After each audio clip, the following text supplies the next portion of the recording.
jika tak ada sultannya? Buat apa jadi orang muda jika tidak ada gunanya? Selamat malam, salam sejahtera untuk kita semua. Yang terhormat ketiga dewan juri, yang saya hormati panitia penyelenggara perlombaan, dan yang sama saya hormati dan bangga teman-teman orang muda Katolik yang berkesempatan hadir di tempat ini. Singkatnya, hadirin sekalian, pertama-tama mari kita panjatkan puji dan syukur kepada Tuhan Yang Maha Esa atas waktu dan kesempatan ini. Kita semua boleh diperkenankan untuk hadir di tempat ini dalam keadaan sehat walafiat. Perkenalkan, nama saya Alvin Dawa, perwakilan orang muda Katolik dari kuasa paroki Santo Yakobus Mangganingan. Pada momen ini saya akan menyampaikan pidato saya dengan judul Peran Orang Muda yang Kreatif dan Inovatif dalam menanggapi gerak peradaban. Hadirin yang saya hormati, salah satu gejala sosial yang melatar belakangi dinamika orang muda saat ini adalah kebebasan. Mereka ingin hidup bebas, bergerak bebas, dan tidak mau didoktrin oleh konsep dan prinsip budaya, tata aturan, dan model sistem struktural yang terjadi di tengah masyarakat. Persoalan ini berjalan secara natural di tengah kehidupan orang muda dan di tengah masyarakat. Sebagai akibat dari gejala sosial ini, kita seringkali mendengar, bahkan juga banyak menyaksikan bahwa ternyata banyak perilaku-perilaku menyimpang yang dilakukan oleh orang muda yang justru merugikan diri mereka sendiri dan juga merugikan banyak orang. Namun, ada satu poin yang perlu menjadi perhatian kita bersama, yakni memberi perhatian penuh yang serius terhadap seluruh energi positif yang dimiliki oleh orang muda. Mereka ingin diarahkan, mereka butuh sentuhan dari pihak gereja untuk mengarahkan mereka ke arah yang lebih baik. Kita juga perlu sadar bahwa ternyata di dalam diri orang muda ada sejumlah potensi besar yang jika dikelola dengan baik akan menghasilkan dampak positif bagi dunia. Seperti kata Bung Karno, beri aku 100 orang tua, akan kucabut gunung Semeru dari tempatnya, dan beri aku 10 orang muda saja, niscaya akan kuguncangkan dunia. Hadirin yang saya banggakan, pada saat ini gereja telah memberi perhatian yang serius kepada dinamika kehidupan orang muda. Seruan apostolik dalam dokumen Christus Vivit yang digagas oleh Paus Fransiskus merupakan sebuah segar bagi semua orang muda Katolik yang ada di seluruh dunia. Terobosan ini menunjukkan kepada kita bahwa ada indikasi keberpihakan gereja terhadap bagaimana dinamika orang muda. Hemat saya,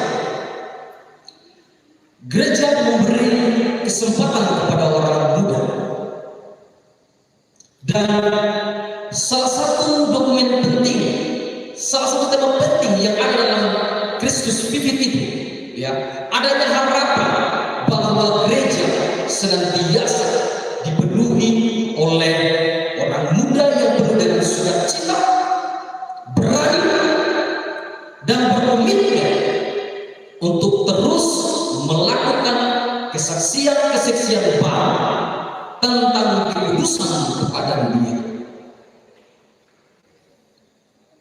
Sehingga dengan demikian kehadiran orang muda seharusnya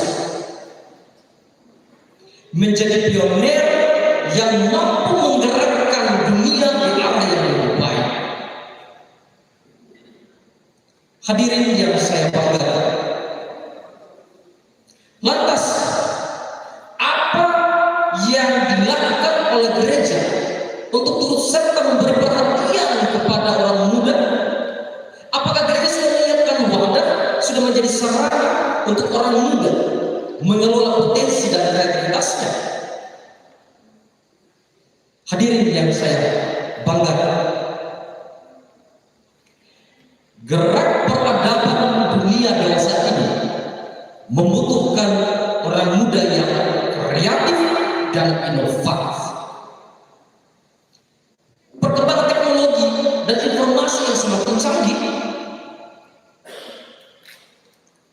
menuntut kinerja sistem kerja yang paten dan telaten.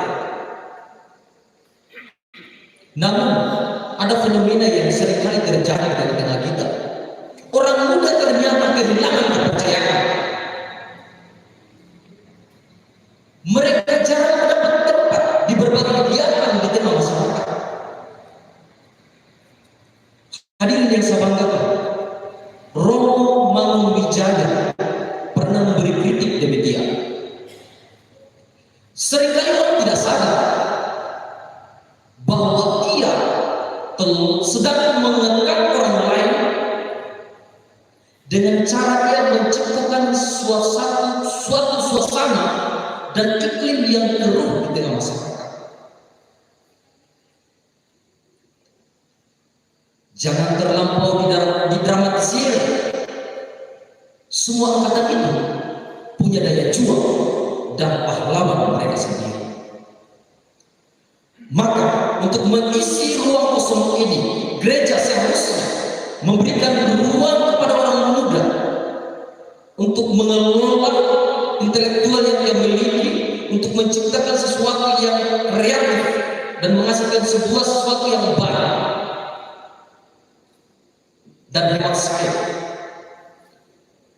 orang muda harusnya mendapatkan kesempatan untuk mengelola dengan optimal potensi yang ada dalam diri.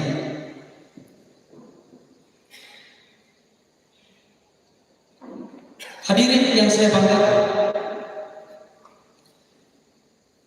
bentuk perhatian yang konkret yang telah dilakukan gereja atau yang diharapkan oleh orang muda kepada gereja adalah memberi tempat, memberi kepercayaan kepada orang muda. Dan kita tahu bersama bahwa ternyata ada sejumlah progres positif yang telah dilakukan dalam kehidupan kita. Sebut saja, ada berbagai pelatihan, ada kursus, ya, juga menyediakan akses bagaimana mengelola potensi dan kreativitas orang muda. Hadirin yang saya banggakan, gereja adalah tempat di mana teman-teman orang muda untuk berkumpul, mengasah diri, belajar bersama, menambahkan iman, menumbuhkan dan mengembangkan iman yang ada berdasarkan ajaran gereja. Dan gereja mau tidak mau, dia harus mampu memperbarui dirinya, mengikuti perkembangan zaman yang ada dengan berpegang pada prinsip dan nilai-nilai ajaran gereja yang sesungguhnya. Ecclesia Semper Reformanda. Untuk itu, saya mengajak rekan-rekan orang muda terlebih khusus. Mari kita bergandengan tangan, kita sama-sama mencoba keluar dari zona nyaman yang palsu. Kita berjuang untuk mengolah potensi dan kreativitas kita. Karena apa? Orang muda Katolik adalah jantung gereja. Jangan kendor semangatmu, nyalakan cahaya. Hadirin yang saya banggakan, barangkali ini pidato yang bisa saya sampaikan pada kesempatan ini. Lebih dan kurangnya saya mohon dimaafkan, karena ada pepatah yang mengatakan tak ada gading yang letak, tak ada mawar yang tak berduri, tak ada manusia yang sempurna. Sekian dan terima kasih. Mari kita berikan aplaus yang meriah untuk perwakilan dari kuasa perwakilan